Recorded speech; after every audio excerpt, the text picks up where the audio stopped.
So, hi guys, and welcome to my channel. So, today, I would just want to share yung prayer journal ko. I know it's pretty late in January. It's already like in third week of January. Pero gusto ko lang i-share yung prayer journal ko. It's in second week pala ng January ngayon. So, I just want to share my prayer journal. Kasi, like for me, for this year, I think we really need prayers. Ito yung gusto ko sa life ko na bigyan ng importance ngayon yung prayer. Kasi, I think last year, hindi ko siya masyadong nabigyan ng importance. But, this year, I wanna give a priority to prayer. So, this is my prayer journal. So, ginawa ko yung journal para magkaroon lang ng tracking sa mga pinagpa-pray ko, ano na ba yung mga sinurrender ko kay Lord. So, this is my, just disclaimer, hindi masyadong maganda yung mga designs. This is just a DIY, do-it-yourself journal, and medyo pasmado yung kamay ko, so hindi siya masyadong maganda, but I think it's okay. So, this is my 2020 prayer journal. So, ayan, hindi siya pantay, diba? Sabi ko na natin. Ayan. So, this is my 2020 prayer journal. So, pag binuksan mo siya, ang una-una kong nilagay is the 1-year Bible reading plan. So, this is in chronological order as sa kung ano na yung dapat mong basahin. I think it's a new perspective reading the Bible. I think it's really interesting to read the Bible chronologically as how the events unfold. Like sa life ni David, makita mo kailan ba niya na create yung mga psalms niya, during what point of his life, and I think mas magiging meaningful sa'yo yung mga verses na yun, yung chapters na yun, when you see kung kailan niya ba talaga ginawa yun. So, kung mapapansin mo, I already have like yung mga days nandyan, and pinos out ko na yung kung nasaan na ako. So, I finished already in day 16. Ayan, so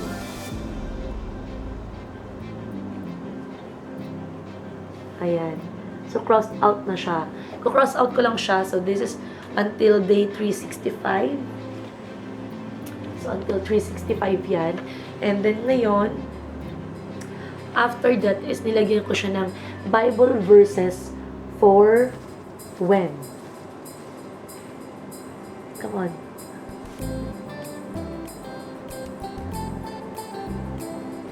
Ayan. Bible verses for when. So, hirap siya mag-focus. Pero, Bible verses for when, tapos nakalagay dyan example, when you feel amazed, content, peaceful, and sa kabilang side niya is the verses where you will find yung mga bagay, yung mga feelings na to. If like, you feel forgotten, you feel sick, you feel depressed, so there is always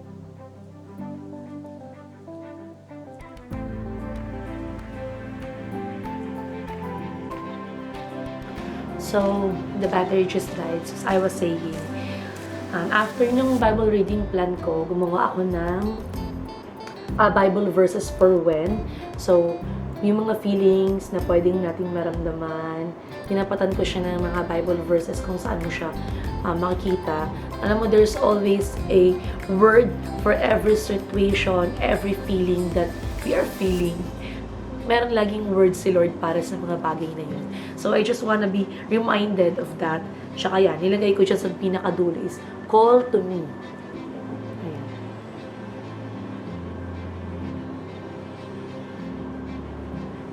You can see it. Call to me, yung binis ko yun sa Jeremiah chapter 33 verse 3, diba? Sinabi ni Lord na, you call to me and I will answer you and I will show you great and marvelous things you do not yet know. So, I think it's a good reminder na we can really go to the throne of grace ni Lord. Makakapag-pray tayo ng mga bold prayers because God has given us the opportunity to pray. And another is ito. So, nilagay ko lang siya like spending time with God will. So, meron akong 5 things na nilagay. Una is clarify your perspective. Alam mo yun, when you spend time with the Lord, mas lumilinaw sa'yo ano ba talaga dapat ang thinking mo, what is the right approach for things. Kasi alam mo ba na kapag binago ka kasi ni Lord when God changed you, He does not only change the heart, yung kung sino ka, but He also changed your perspective on things. So at least, as you spend time with the Lord, binabago ni Lord unti-unti yung klase ng pag-iisip mo. So, another is, it brings peace of mind. Alam mo ngayon, madaming nangyayari ngayon sa lugar, sa bansa natin, sa buhay natin, peace of mind is really a gift from the Lord, na hindi lahat ng tao na-experience yung peace of mind. There are many people who are always anxious sa mga bagay. So, as you spend time with the Lord will give you the peace that He gives. Because Jesus is the peace that we need. And spending time with God number 3 ko is, will bring fresh hope. Sinasabi nga, di ba ni Lord na in Lamentations chapter 3 verse 22, that the steadfast love of the Lord never ceases. His mercies never come to an end. They are new every morning. Great is His faithfulness. Alam mo yun, yung mercy ni Lord sa'yo is bago lagi. And He renews it to you every day of your life. So, lagi kang merong fresh hope, fresh mercy, fresh anointing coming from Him. As you spend more time with the Lord, He will renew you. So, spending time with God will also restore joy. Now, if you really, if you're just sad and you don't feel good for the whole day, or sa mga past time, mga nangyari, past days, so, God will restore it as you spend time with Him. He will give you the joy and the peace that comes from Him. And lastly, spending time with God will remind you of your purpose. So, madalas kasi sa mga sobrang kabisihan ng tao, sobrang kabisihan natin, minsan nawawala yung focus natin on our goal, on our purpose, kung ano ba, bakit ba tayo nandito. So, as you spend time with the Lord, He will remind you. He will bring it to your memory. Okay? Sorry, it's the dog, it's Reese. So, as you spend time with Him, He will put into your remembrance, into your heart, what's really your purpose here on earth. And for me, it's just a good reminder, yung mga bagay na to, na ito pala yung mga makukuha ko when I spend time with the Lord. Ayan. So, nilagay ko lastly is my prayer list. Nilagay ko dyan yung, I just want it to be a reminder ng mga dapat na pinag-pray ko everyday, or pag ipag-pray ko dapat may main points. I think mas mabilis mag-pray kapag alam mo kung ano yung mga ipinag-pray mo. So, nilagay ko din is, of course, yung church and the ministry. Isa sa mga pag-pray ko, my family, of course, the nations. I think it's really important, no, na we pray for the nation, not only our own nation, but also yung iba't ibang bansa. Sa nangyayari ngayon, I think right now as I'm doing this video, nangyayari ngayon yung pagputok ng Taal volcano. So, it's really, yung mga nangyayari ngayon sa bansa ay hindi siya basta-basta na lang. So, talagang our country really needs our prayer right now with what's happening in the world, what's happening sa mga bansa, yung bushfire sa Australia, meron nga ako nabasa pa, meron din sa Ecuador, nangyaring earthquake. So there are many things that is happening in the world that God needs to intervene. So, kailangan talaga ngayon ng bansa natin yung prayer. Because sinabi nga, di ba, yung a prayerful Christian is a powerful Christian. So, it's really our power. It's really, prayer is like a reminder for us that we cannot do it on our own, and that we really need God in our life. We really need God in our country. Kailangan natin yung intervention ni Lord, na hindi natin kasi kaya yung mga nangyayari sa bansa natin. Hindi natin hawak ang nature. So, we really need na ibigay ito lahat kay Lord. Ibigay natin at pagkaloob natin kay Lord. Hayaan natin sa Lord ang kumilos sa mga bagay na yun. And, of course, another is yung soul winning. I think it's really the end point of our Christian life, is that at the end of the day, the question is, did we share the gospel? May tao ba tayo na ipakilala natin si Jesus sa Kanya? It's what's important kasi it's the goal. Ito yung sasabi ni Lord na, go and make disciples of the world. So, eto yun, na meron ba tayong mga taong napag-share ng gospel? So, I really wanna pray for that, na meron akong mga taong matouch yung lives through Jesus, through me, matouch ni Jesus yung buhay nila. So, another is yung urgent.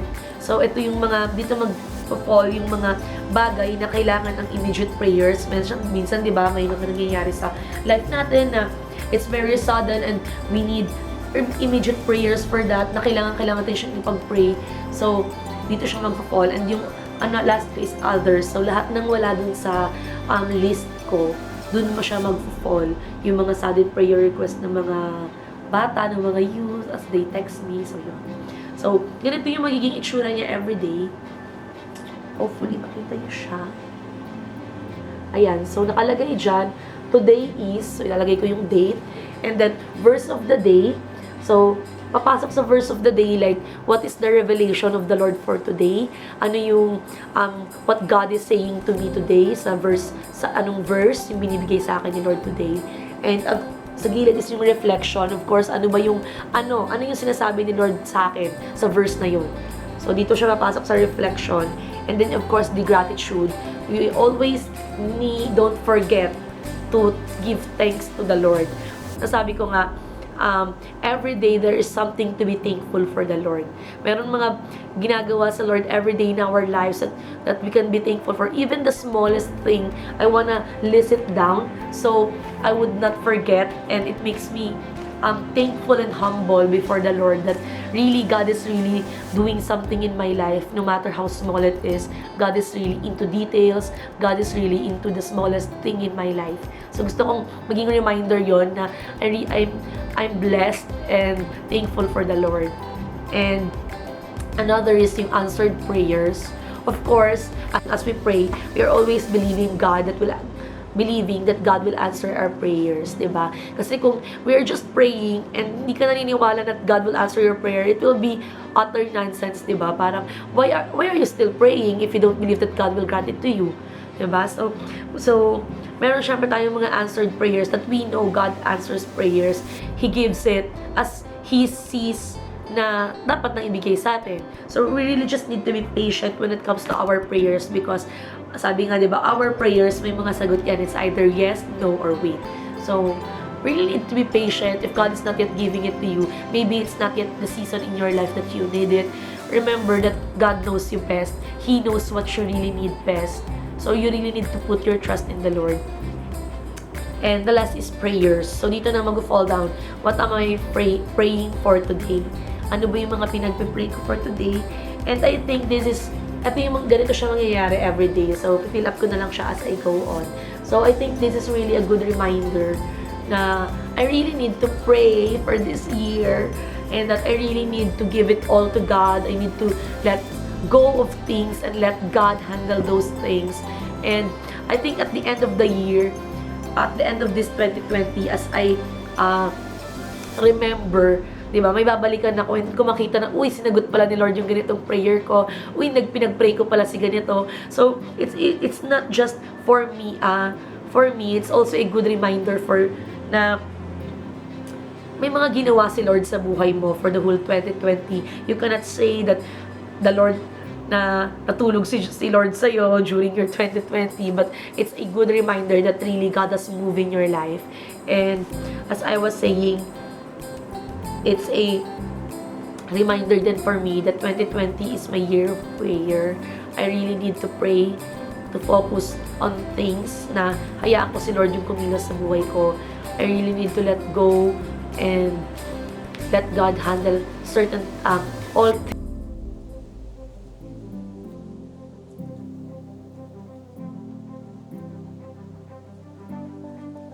Yeah, so if you are also doing your prayer journals, so maybe you can share with me kung ano yung mga laman ng prayer journals mo, and maybe you can pray with me. So if not, maybe this will be an inspiration that you also need to do your prayer journals, or gawa ka din ng sarili mong prayer journal. So, that's it. Hopefully, this would be an inspiration to you in your prayer life as you go on this year. And I just want to leave to you that an encouragement that God is in control of things. He is powerful and He sits on the throne, and that whatever you need, sinasabi ni Lord that you just need to ask and you will receive, and believe and you will receive it. Alam mo that God is really faithful in our lives. God is faithful to hear your prayers and to give you the best for you. Minsan lang kasi may mga bagay na sa tingin natin it's best for us, but we need to trust God because He knows what is best for us. Maybe yung mga sa tingin mong best sa'yo, hindi pala best para sa'yo. So you just really need to put your trust in the Lord. So that's it. Thank you for watching this small clip about my prayer journal. If you want more videos like this, let me know. So thank you for watching. Like this video, share and subscribe to my channel. Thank you guys. Bless your heart, bless your souls.